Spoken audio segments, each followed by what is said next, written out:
Welcome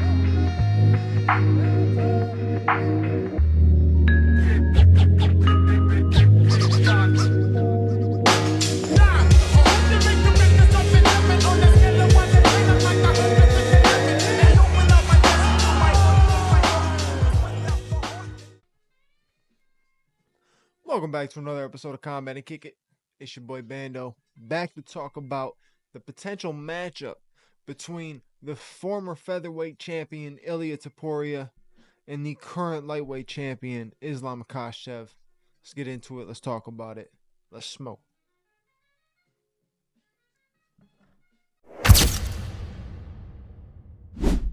So our buddy Uncle Dana pops out, talked about 3 potential matchups that could be headlining International Fight Week. One being Dricus du Plessis versus Khamzat Chimaev. 2 being Islam Makhachev versus Ilya Topuria. And 3 being John Jones and Tom Aspinall. Let's take 3 and chuck that bitch out the way, because that's never going to happen. Kiss that. Goodbye. That ain't happening. All right. So it's either I'm going to be right about that or I'm going to gaslight it into happening. Either way, I'm good with it. But Dricus versus Khamzat, that is potential. But I could also see Dricus versus Khamzat being on the same card or back-to-back cards with Ilya and Islam. But the reason I want to talk about Ilya and Islam is because specifically they came out saying that Ilya Topuria is going to be fighting for a title in his next fight. Is it interim? Is it regular belt? I don't know. I talked about it a little bit in my last episode, how much I hate the interim belts and stuff like that when they don't serve a purpose. They don't make sense. You know what I'm saying? So for that, I really don't want to see another interim belt, especially if Islam could fight. Might as well just make it happen. You know, I was saying there was a few different things you can do, right? You could have Islam fight Arman. You could have Ilya fight Charles. You could have, Ilya and Islam, whatever the case may be. But I think Ilya and Islam is the fight to make. It just seems like, one, it'll sell a lot. A lot of people's attention will be drawn to it. The matchup itself, stylistically, is interesting. We all know styles make fights. That one's very interesting. We know that Ilya has dominant hands, dominant boxing, and has good jiu-jitsu, has a fantastic ground game as well. So, with that being said, him moving up to 155, being able to carry more power in his punches, a lot of people are interested in seeing that. And Islam just gets better every single fight. It's ridiculous. He gets better every single fight. I used to hate on the man, but he legitimately gets better every single fight. Because even when he gets tested, he shows that he's got that dog in him. He's got the skill set to make the adjustments. He's got the IQ to make the adjustments. He does what he needs to do to secure the win, just as a champion is supposed to. And that is why he is number 1 pound for pound. And truly, in my belief, no matter what people talk about with the John Jones stuff, you're talking about current fighting today. Islam Makhachev is number 1 pound for pound fighter in the world. Current fighting. There's no argument. There's no argument. The question, though, is, do I think Ilya has a chance? And it's like, yeah, I do. I really do. I do, because you watch this guy go in there, predict the fact that he's going to knock out Volkanovski, predict the fact that he's going to knock out Max Holloway, and goes out there and just does it. It's like, it's rare to see. You know what I'm saying? It's rare to see. But the longer they take to set the matchup up, the longer they take to make the matchup, the longer he goes without getting a fight at 155, the smaller his chances get. He's riding a lot of hype now. Not hype, because it's not fake hype, it's real hype. You know what I'm saying? But it's a lot of momentum in the career, and he's riding that. He needs to fight soon. so he can continue to carry that. He can't go a whole year without fighting type thing. He has to go no longer than 6-7 months. He has to get a fight. And just to me, there's no point in making a number 1 contender fight. Dana said that Arman wasn't going to get the title shot last time because Arman pulled out on, the day of the fight or the day before the fight. So that really cooked everything. He just buried himself there. So he needs to get a win. I don't see him taking on Ilya to get the win to go up against Charles or to go up against Islam. So it just doesn't. None of it makes sense. But those are the 4 names that are talked about doing something in that division. I don't know. Obviously, we had Dustin Poirier and Max Holloway announced for the BMF. Don't know what Max's full plans are at 155. I don't know what really there are with many plans with the guys at 155 because a lot of them have been in the UFC for so long.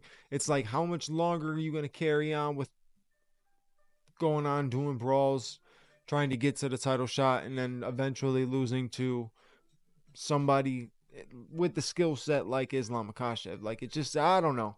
I can see Max fighting Dustin for Dustin's retirement fight, and then I can see Max soon coming to fighting his last fight too. I could definitely see his retirement coming soon. Justin Gaethje's coming soon. Like, all these are around the corner. It sucks to say that, but it's true. These guys have been dominating their divisions for a long while, and I'm not saying dominating as champions, just whooping ass. I mean, just simple as that. They've been whooping ass in those divisions. Max in the featherweight division, Dustin and Justin in the lightweight division. So there's not. I don't see much more that these guys can do, but I do see potential matchups for as long as they are here, right? So I think Dustin and Max is a great matchup.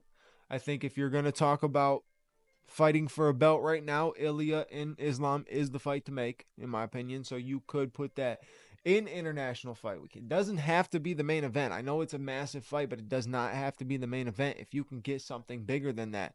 If somehow you can manage to get John Jones to fight Tom Aspinall, and you have that headlining International Fight Week, and the co-main event is Islam Makhachev versus Ilia Topuria, that's gonna be one of the biggest cards ever. Like, you just have to stack the bottom of it, and that'd be one of the biggest cards ever. And then the following card, you can do Drake, or well, the following card is actually, I think the following month would be the BMF belt between Max and Dustin. So then you could follow that in August with DDP versus Hamzat, in my opinion.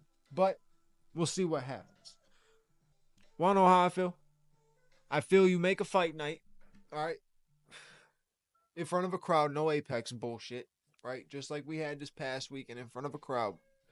You put it in front of a crowd, and it headlined by Arman and Charles in their rematch. Now, hear me out.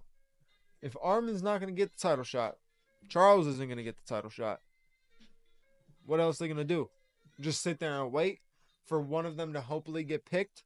No, we're not going to do that. We need to determine a real number one contender. So that should be a dope main event on a dope fight night card where you stack the card out similar to how this upcoming weekend's card is not stacked, but it's got some decent fights on it. You got to do something like that. I think that'd be perfect for that situation. So you get that out of the way. On a different card, maybe one of these pay-per-view cards coming up, you get Justin Gaethje versus Dan Hooker. You were originally supposed to get it, book it, get it to happen. Let's go.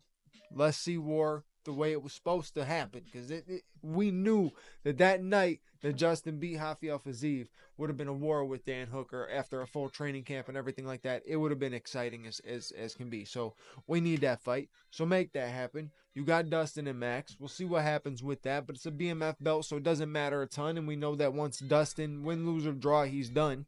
So there's nothing to be said there. Michael Chandler still reaching for the Conor McGregor fight.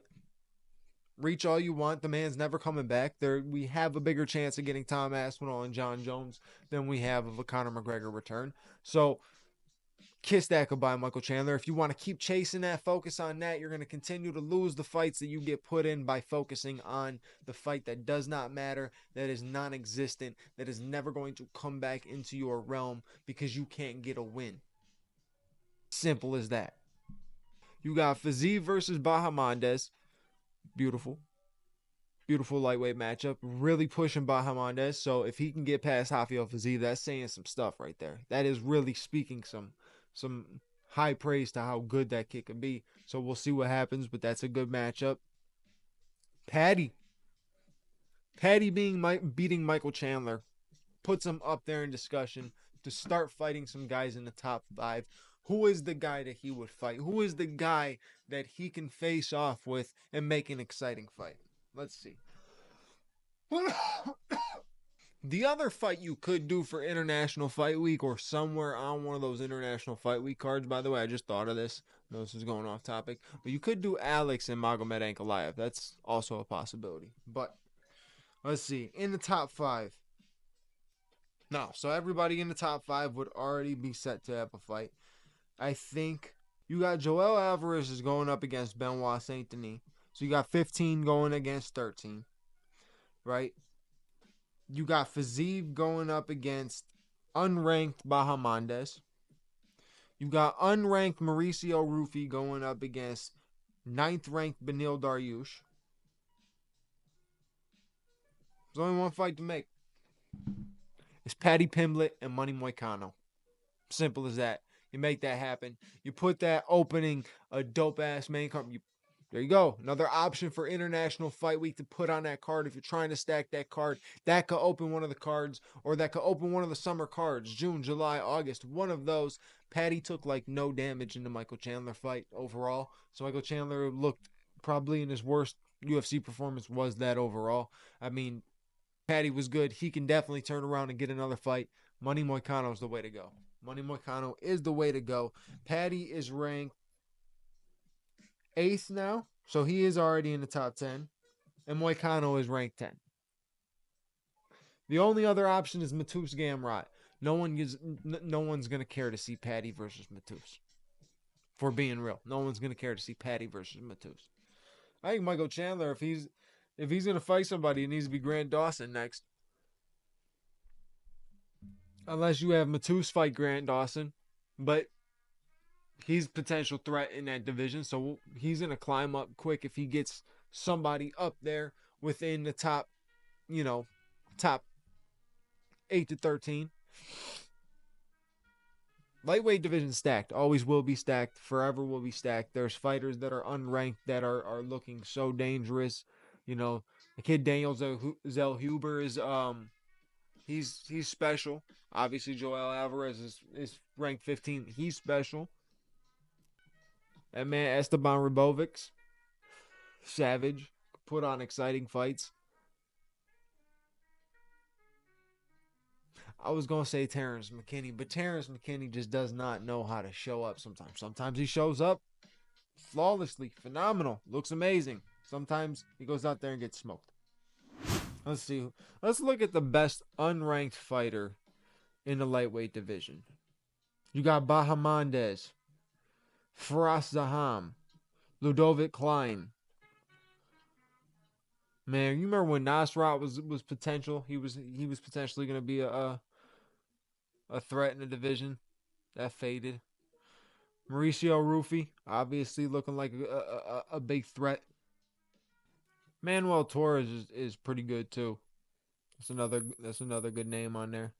So like I said, the lightweight division, I'm not going to read the whole thing. There's hundreds of lightweights in that division. I mean, it's stacked up and down all the way around. One of the best divisions in all of fighting is the lightweight division. If you even look in boxing's lightweight, or the same weight class, I think would be considered one of the different welterweight weight classes, usually have the most exciting fighters as well. So overall, most exciting weight class in all of combat sports.